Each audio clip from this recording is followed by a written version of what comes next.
ನಾನು chief officer ಕರೆಸ್ಕೊಂಡು ಅವತ್ತಿನ inspector ಇದ್ದರು. ಈ ಅವರೆಕಾಯಿ ಸೀಸನ್ನಲ್ಲಿ ವ್ಯಾಪಾರಸ್ಥರಿಗೆ ಯಾವ ತೊಂದರೆ ಕೊಡಬಾರ್ದು. ಪ್ರತಿ ವರ್ಷ ಯಾರಾದರೂ ತೊಂದರೆ ಕೊಡ್ತಾರೆ. ಈ ಸೀಸನ್ ಇರೋದೇ ಇನ್ನು 1.5 ತಿಂಗಳು. ರೈತರು ತಮ್ಮ ಬೆಳೆ ತಂದಿದ್ದು ಕೊಟ್ಟು ಕೆಲವರು ಇಲ್ಲೇ ಮಾರ್ತಾರೆ, ಕೆಲವರು ರೈತರು ಇವ್ರಿಗೆ ವ್ಯಾಪಾರಸ್ಥರು ಕೊಟ್ಟು ಹೋಗ್ತಾರೆ. ಅದರಲ್ಲಿ 4 ಕಾಸು ಉಳಿಸ್ಕೊಂಡು ಇವ್ರು ಜೀವನ ಮಾಡೋದು. ನಮಗೆ ದುಡ್ಡು ಮಾಡೋಕ್ಕೆ 100 ವಿಧಾನಗಳಿದ್ದಾವೆ. ಅವ್ರು ಯಾರು ಇಡಿಯಟ್ಸ್ ಅಂತ ಗೊತ್ತಿಲ್ಲ. ಮುನ್ಸಿಪಲ್ ಆಫೀಸರ್ ಅವ್ರು ತಂದು ಹಾಕಿರೋ ಮೂಟೆನ ಹೊತ್ಕೊಂಡು ಹೋಗ್ತಾರೆ, ವೇಯಿಂಗ್ ಮೆಷಿನ್ಸ್ ತಗೊಂಡು ಹೋಗ್ತಾರೆ. ಅವ್ರಿಗೆ ಭಾಳ ಹತೋಟಿಯಲ್ಲಿ ನಾಲ್ಗೆ ಇಟ್ಕೊಂಡು ಮಾತಾಡ್ತಾ ಇದ್ದೇನೆ.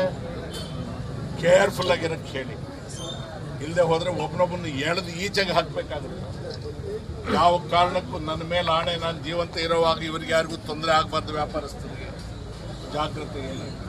ನೀವು ಅಡ್ಮಿನಿಸ್ಟ್ರೇಟರ್ ಆಗಿದ್ದೀನಿ, ASC ಅವರಿಗೆ ನಾನು ಮಾತಾಡ್ತೀನಿ. ಈಗ ನೀವು ಹೋಗಿ ಮುನ್ಸಿಪಲ್ ಆಫೀಸಲ್ಲಿ ಕೂತು ಅವ್ರು ಯಾರಿದ್ದಾರೆ ಕ್ಲರ್ಕ್ಸು, ಅವರು ಯಾವನೇ ಆಗಲಿ ಇಲ್ಲಿ ಬರೋದು, ಮೂಟೆ ಮುಟ್ಟೋದು, ವೇಯಿಂಗ್ ಮಿಷನ್ ಮಾಡೋದು, ಅವ್ರ ವ್ಯಾಪಾರಕ್ಕೆ ತೊಂದರೆ ಮಾಡಿದ್ರೆ ಅವರಿಗೆ ಗ್ರಾಚಾರ ಕಾದಿದೆ ಅಂತ ಹೇಳಿ ನೀವು ತಾಲೂಕು ಮ್ಯಾಜಿಸ್ಟ್ರೇಟು ಆಗಿರ್ತೀರಿ.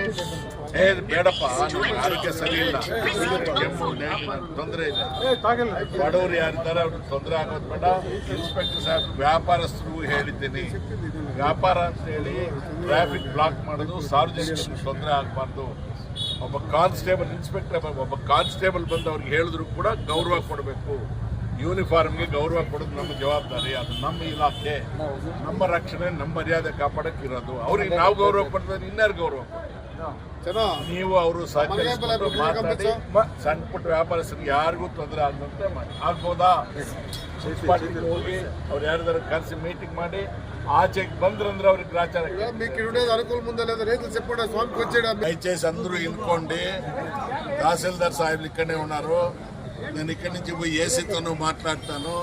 ఇన్స్పెక్టర్ సాహెబ్లు ఇక్కడనే ఉన్నారు. ట్రాఫిక్ ఒకటి తొందర కాకుండా పోలీసు వాళ్ళు మీకు సలహా ఇచ్చినట్టు సహకరించుకొని మీ పని మీరు చేసుకుండా తహసీల్దార్లు మున్సిపల్ ఆఫీస్కి పోయి వాళ్ళకంతా హుషారిచ్చిపోతారు. మూట్లు ముట్టేది, తూకమరాలు ఎత్తుకునేది, వేయింగ్ మెషిన్ ఎత్తుకునేది, దాని గ్రాచారం నేను ఇప్పిస్తాను. శ్రద్ధగా మీరు ఈ 2 నెలలు బిజినెస్ చేసుకొని పెళ్ళాం బిడ్డలతో సాగకుండా దేవుడు చల్లగా పెట్టింది.